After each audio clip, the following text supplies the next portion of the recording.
Değerli mesai arkadaşlar, öncelikle hepinize hoş geldiniz diyorum.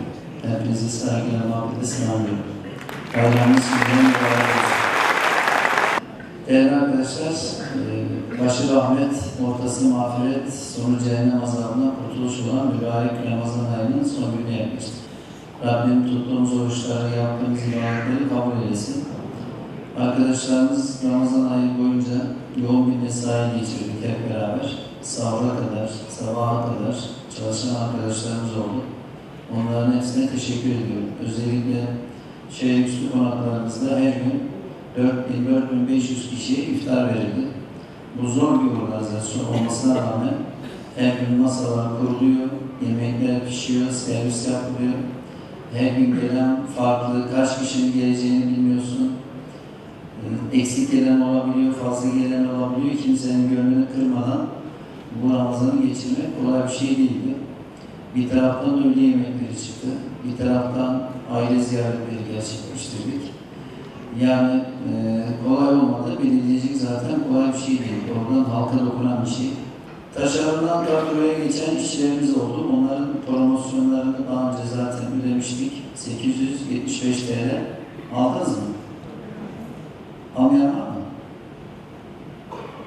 Bir de onlara 1000'er TL ödeme yapacaktık. Ben sordum ama yatırdık dediler. Yapmayan var mı hesabını? Evet, herkes aldı. Hiç sessiz çıkmıyor ama almış yapıyor. Arkadaşlar büyük bir nimet içerisindeyiz. Aslında dünyaya baktığımız zaman birçok ülkede şu anda savaş var. Mülteciler var, sığınmacılar var, ekonomik krizler var. Yani Türkiye hakikaten cennet bir dönem yaşıyor. Bu açıdan gerçekten çok iyi durumdayız. En azından ülkemizde huzur var. Güvenle dışarı çıkıyoruz, dolaşıyoruz, rahat ediyoruz. Bir ekonomik istikrar var en azından çok şükür. Herkes işinde, gücünde, faaliyetinde devam ediyor. Ülkemiz büyümeye devam ediyor. En son açıklanan rakamlar 7.4 Türkiye'de. Türkiye dünyada rekor kırmaya, büyümeye her şeye rağmen devam ediyor, edecek. Bir taraftan yanı başımızda terör belası var. Biliyorsunuz en son Zeytin Dağı operasyonu oldu. Afrin'de askerlerimiz var. Geçen Ramazan içerisinde biz de gittik. Onlarla beraber iftar yaptık. Onların da duasını aldık.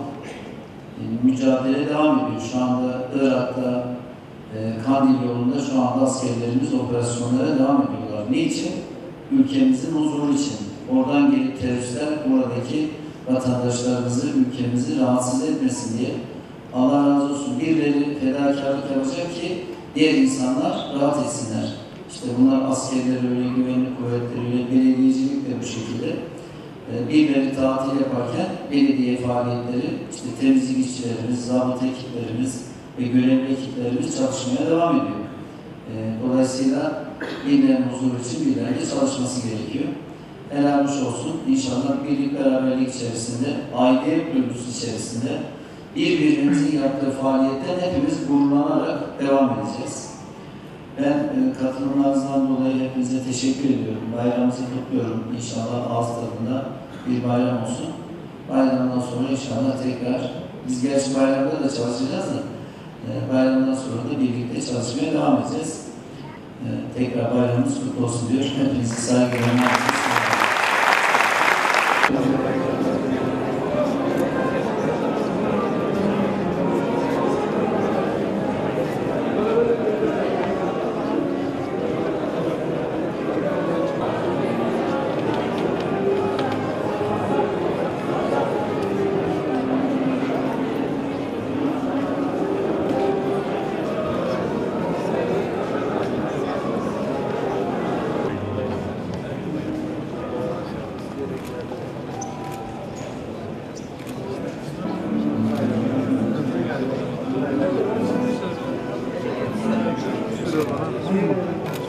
Evet,